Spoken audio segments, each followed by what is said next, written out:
समय बीतता गया। राधिका गांव के तौर तरीकों को सीख रही थी, घर के कामों में मदद करती थी और रमेश के साथ खेतों में भी हाथ बंटाती थी। सूरज जब भी घर आता, माहौल में एक अलग ही रौनक आ जाती। उसकी बातों में शहर की रंगीनी होती, जो राधिका को कभी कभी अपनी पुरानी जिंदगी की याद दिलाती। एक दोपहर जब रमेश खेत पर गए हुए थे, राधिका घर के आंगन में बैठी धूप सेंक रही थी। सूरज अपनी कॉलेज की छुट्टियों में घर आया हुआ था। वह बरामदे में बैठा अपनी किताबों में खोया हुआ था। अचानक राधिका की नजर सूरज पर पड़ी। आज उसे वह हमेशा से कुछ अलग लगा। उसकी लापरवाही से बिखरी हुई किताबें, उसके माथे पर आई पसीने की हल्की बूंदें और पढ़ाई में डूबी उसकी शांत मुद्रा, सब कुछ राधिका को एक अलग एहसास करा रहा था। उसने महसूस किया कि सूरज अब वह शरारती लड़का नहीं रहा जिसे वह बचपन से जानती थी। उसमें एक ठहराव आ गया था, एक आकर्षण था जिसे वह पहले कभी महसूस नहीं कर पाई थी। यह एक अजीब सी बेचैनी थी, एक अनजाना सा खिंचाव। सूरज ने अचानक अपनी नजरें उठाईं और राधिका को अपनी ओर देखते पाया। उसकी आंखों में एक सवाल था। राधिका ने झट से अपनी नजरें फेर लीं, जैसे कोई चोरी करते हुए पकड़ा गया हो। उसका दिल तेजी से धड़कने लगा। यह क्या हो रहा था उसे? अपनी देवर के लिए ऐसी भावनाएं, यह तो कभी उसने सोचा भी नहीं था। उस दिन के बाद से राधिका की नजरें सूरज को ढूंढती रहतीं। जब वह आसपास होता तो उसके दिल की धड़कनें तेज हो जातीं। उसकी हंसी, उसकी बातें, सब कुछ राधिका को पहले से ज्यादा अच्छा लगने लगा था। वह खुद भी हैरान थी अपनी इस बदलती हुई भावनाओं से। क्या यह सिर्फ एक पल का आकर्षण था या कुछ और गहरा? गांव में अक्सर छोटे मोटे त्योहार आते रहते थे, जो सबको एक साथ आने का मौका देते थे। ऐसे ही एक त्योहार के दौरान घर में चहल पहल थी। औरतें मिलकर पकवान बना रही थीं और मर्द बाहर के कामों में व्यस्त थे। राधिका भी सबके साथ मिलकर काम कर रही थी। सूरज भी वहीं आसपास मंडरा रहा था। कभी माँ की मदद करता तो कभी पिताजी के साथ बातें करता। इस बीच कई बार राधिका और सूरज की नजरें आपस में टकरा जाती। हर बार एक क्षण के लिए दोनों की दुनिया थम सी जाती थी। उन निगाहों में एक अनकही भाषा थी, एक ऐसा संवाद जो शब्दों से परे था। एक शाम गांव के मंदिर में भजन कीर्तन का आयोजन था। रमेश कुछ जरूरी काम से बाहर गए हुए थे, इसलिए राधिका अकेली ही मंदिर की ओर चल पड़ी। रास्ते में उसे सूरज मिल गया। वह भी मंदिर जा रहा था। दोनों साथ साथ चलने लगे। चांदनी रात में गांव की शांत गलियों में उनकी धीमी धीमी बातें चल रही थीं। सूरज ने अपने कॉलेज के किस्से सुनाए, अपनी दोस्तों के बारे में बताया। राधिका ने भी अपने शहर के जीवन और गांव में आने के बाद के अनुभवों को साझा किया। बातों बातों में कब मंदिर आ गया, उन्हें पता ही नहीं चला। भजन समाप्त होने के बाद जब वे वापस लौट रहे थे, सूरज ने अचानक राधिका से कहा, भाभी, आपको गांव कैसा लगा?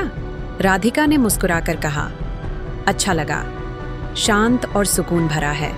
सूरज थोड़ा हिचकिचाया, फिर बोला, लेकिन क्या आपको कभी शहर की याद नहीं आती? राधिका ने गहरी सांस ली। आती है, कभी कभी अकेलापन महसूस होता है।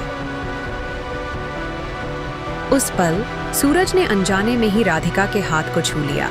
यह सिर्फ एक क्षणिक स्पर्श था, लेकिन राधिका के रोम रोम में एक सिहरन दौड़ गई। सूरज ने तुरंत अपना हाथ पीछे खींच लिया और झेंपते हुए कहा, माफ कीजिएगा। राधिका ने हल्की मुस्कान के साथ कहा, कोई बात नहीं। लेकिन उस स्पर्श ने दोनों के बीच एक नई लकीर खींच दी थी। एक अनदेखी डोर बन गई थी जो उन्हें धीरे धीरे एक दूसरे के करीब खींच रही थी। अगले कुछ दिनों तक घर का माहौल थोड़ा बदला बदला सा रहा। राधिका और सूरज एक दूसरे से नजरें चुराने लगे थे, लेकिन फिर भी उनकी उपस्थिति एक दूसरे को बेचैन करती रहती थी। छोटी छोटी बातों पर हंसी आ जाती, मामूली से स्पर्श पर दिल धड़क उठता। यह एक ऐसा एहसास था जिसे दोनों ने पहले कभी अनुभव नहीं किया था। एक दोपहर जब पूरा घर सोया हुआ था, राधिका छत पर कपड़े सुखाने गई। सूरज भी वहीं पतंग उड़ा रहा था। हवा में उड़ती पतंग और नीचे शांत गांव का दृश्य मन को मोह रहा था। अचानक सूरज की पतंग की डोर टूट गई और वह नीचे आ गिरी। उसे उठाने के लिए सूरज भागा। उसी पल राधिका का पैर फिसल गया और वह लड़खड़ा गई। गिरने से पहले किसी ने उसे पकड़ लिया। यह सूरज था। उसकी मजबूत बाहों का स्पर्श राधिका को एक अजीब सी सुरक्षा का एहसास करा गया। दोनों कुछ देर तक उसी अवस्था में रहे, एक दूसरे की आंखों में खोए हुए। वह पल जब सूरज की बाहों ने उसे थामा था, राधिका के दिल में एक नई भावना जगा गया। यह सिर्फ कृतज्ञता नहीं थी, बल्कि कुछ और गहरा था। और सूरज की आंखों में भी राधिका ने एक अलग चमक देखी थी। बारिश के दिन थे। पूरा गांव हरियाली से नहाया हुआ था। रमेश खेत पर काम कर रहे थे और घर में राधिका अकेली थी। अचानक बिजली गुल हो गई। अंधेरे में राधिका थोड़ी डर गई। तभी उसने दरवाजे पर दस्तक सुनी। यह सूरज था। उसके हाथ में एक लालटेन थी। भाभी, बिजली चली गई है। डरिए मत, मैं हूं। सूरज की आवाज सुनकर राधिका को थोड़ी तसल्ली हुई। सूरज ने लालटेन आंगन में रख दी और पास ही बैठ गया। बाहर बारिश की रिमझिम आवाज आ रही थी और अंदर लालटेन की धीमी रोशनी में दोनों बैठे हुए थे। कुछ देर तक खामोशी छाई रही। फिर सूरज ने धीरे से कहा, भाभी। राधिका ने उसकी ओर देखा। सूरज की आंखों में एक अजीब सी बेचैनी थी। मुझे लगता है कि सूरज आगे कहने में हिचकिचा रहा था। राधिका का दिल तेजी से धड़कने लगा। वह समझ रही थी कि सूरज क्या कहना चाहता है। सूरज ने गहरी सांस ली और कहा, मुझे लगता है कि मैं आपको पसंद करने लगा हूं। राधिका अवाक रह गई। यह वह बात थी जिसे वह खुद से भी छुपा रही थी और आज सूरज ने उसे कह दिया था। उसकी आंखों में आंसू आ गए। सूरज घबरा गया। क्या हुआ भाभी? क्या मैंने कुछ गलत कह दिया? राधिका ने धीरे से अपना हाथ बढ़ाया और सूरज के हाथ पर रख दिया। उसके स्पर्श में स्वीकृति थी। नहीं सूरज, तुमने कुछ गलत नहीं कहा। सच कहूं तो मैं भी। राधिका आगे नहीं कह पाई। उसकी आवाज भर्रा गई। सूरज ने राधिका के हाथ को अपने हाथों में ले लिया। उसकी आंखें चमक रही थीं। क्या यह सच है भाभी? राधिका ने सिर हिलाकर हामी भरी। उस रात बारिश की बूंदों की आवाज के बीच दो दिलों ने अपनी दबी हुई भावनाओं का इजहार किया। ये एक ऐसा पल था जिसने उनके रिश्ते को एक नया मोड़ दे दिया था।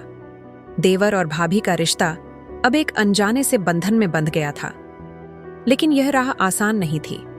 समाज के बंधन, परिवार की मर्यादाएं, उनके सामने कई चुनौतियां थीं। क्या वे अपनी इस नई भावना को नाम दे पाएंगे? क्या उनका यह रिश्ता आगे बढ़ पाएगा? अपनी भावनाओं का इजहार करने के बाद राधिका और सूरज के बीच एक नया रिश्ता पनपने लगा।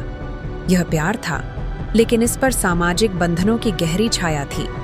वे जानते थे कि उनका यह संबंध किसी को भी स्वीकार्य नहीं होगा। इसलिए उन्होंने चोरी छुपे मिलना शुरू कर दिया। खेतों की आड़ में, गांव के सुनसान रास्तों पर या घर के किसी कोने में जब भी मौका मिलता, वे एक दूसरे से मिलते और अपनी दबी हुई भावनाओं को साझा करते। उनकी मुलाकातें अक्सर खामोश होती थीं। सिर्फ आंखों ही आंखों में बातें हो जाती थीं। एक दूसरे का स्पर्श ही उन्हें सुकून दे जाता था। एक दोपहर जब रमेश खेत पर गए हुए थे, सूरज ने राधिका को घर के पीछे बने पुराने कुएं के पास मिलने के लिए बुलाया। कुआं अब इस्तेमाल नहीं होता था और वहां अक्सर शांति रहती थी। राधिका दबे पांव वहां पहुंची। सूरज उसका इंतजार कर रहा था। सूरज ने राधिका का हाथ पकड़ा और उसे कुएं की जगह पर बिठाया।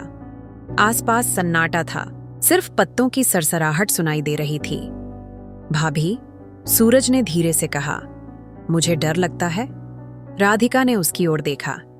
किस बात का डर? सूरज, डर है कि कहीं यह सब, ये जो हमारे बीच है, कहीं यह सबको पता न चल जाए। भैया, उन्हें कितना दुख होगा। राधिका भी इसी सोच में डूबी हुई थी।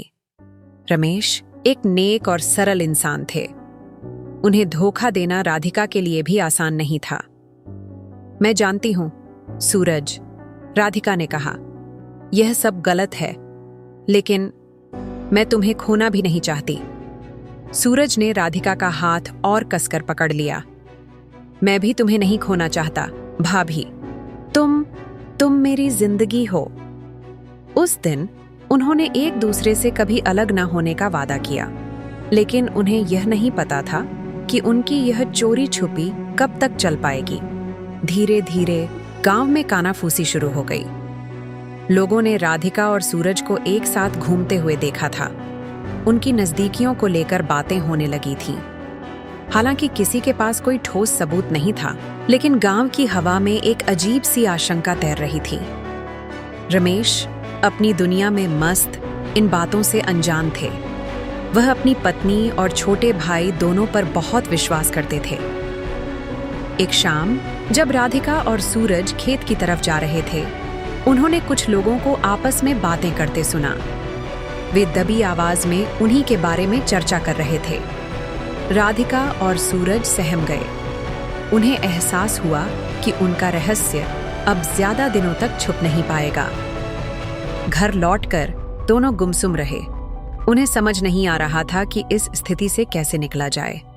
उनका प्यार एक नाजुक धागे से बंधा था, जो कभी भी टूट सकता था। गांव में उड़ती हुई अफवाहें धीरे धीरे रमेश के कानों तक भी पहुंचने लगीं। पहले तो उन्होंने इन बातों को अनसुना कर दिया, लेकिन जब लोगों ने बार बार एक ही बात कही तो उन्हें शक होने लगा। उन्होंने राधिका और सूरज के व्यवहार में भी कुछ बदलाव महसूस किया था। दोनों अक्सर खोए खोए से रहते थे और उनकी नजरें आपस में टकराकर तुरंत हट जाती थीं। एक दिन रमेश ने राधिका से सीधे इस बारे में बात करने का फैसला किया। वह खेत से जल्दी घर लौट आई। राधिका आंगन में बैठी कुछ काम कर रही थी। राधिका, रमेश ने गंभीर स्वर में कहा। राधिका चौंक गई। रमेश की आवाज में वह नरमी नहीं थी जो हमेशा होती थी। क्या हुआ? उसने पूछा। गांव में तुम्हारे और सूरज के बारे में बातें हो रही हैं। राधिका का चेहरा पीला पड़ गया। वह समझ गई कि अब कुछ भी छुपाना मुमकिन नहीं है। क्या बातें हो रही हैं? उसने हिम्मत जुटाकर पूछा। लोग कह रहे हैं कि तुम दोनों कुछ ज्यादा ही करीब हो। रमेश की आवाज में दर्द था। राधिका की आंखों से आंसू बहने लगे। वह जानती थी कि रमेश एक अच्छे इंसान थे और उन्हें धोखा देना कितना गलत था। उसी वक्त सूरज भी घर आ गया। उसने रमेश और राधिका को इस तरह देखकर समझ लिया कि कुछ गड़बड़ है। भैया, क्या हुआ? सूरज ने पूछा। रमेश ने सूरज की ओर देखा। उसकी आंखों में गुस्सा और निराशा का भाव था। तुम बताओ सूरज, क्या चल रहा है यह सब? सूरज चुप रहा। वह अपनी नजरें जमीन पर टिकाए खड़ा था। राधिका ने आगे बढ़कर कहा, रमेश जी, इसमें सूरज की कोई गलती नहीं है। जो कुछ भी हुआ वह मेरी वजह से हुआ। रमेश हैरान था। वह अपनी पत्नी से ऐसी बात सुनने की उम्मीद नहीं कर रहा था।